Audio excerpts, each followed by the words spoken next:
বলি কাকিমা, আপনার তো বৌমাকে রান্না বান্না শেখানোর কথা ছিল, তা না শিখিয়ে ক্যামেরার সামনে এসে ভিউ পাওয়ার জন্য বুক দুলিয়ে ডগা নাচাচ্ছেন।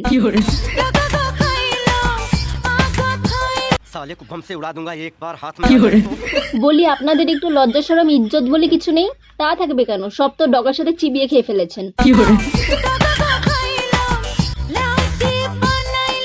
शाबाश बेटा, बहुत बढ़िया। আর কাকিমা আবার উপরে ওটা কি লিখেছে? বৌমা শাশুড়ি সেরা জুটি, সেরা জুটি না ছাই। আপনার ডগা নাচানো দেখে মনে হচ্ছে এখন আমার গঙ্গা জল দিয়ে 2 চোখ ধোয়া ছাড়া আর কোনো উপায় নেই। তবে কাকিমা কিন্তু একটা সত্যি কথা বলেছে, কাকিমা কিন্তু বাংলার সেরা ডগা নাচানো শাশুড়ি বৌমা। তবে এখন আপনার ডগার আগা নাচানো দেখে মনে হচ্ছে আসল লাউ গাছটাও লজ্জায় শুকিয়ে যাচ্ছে।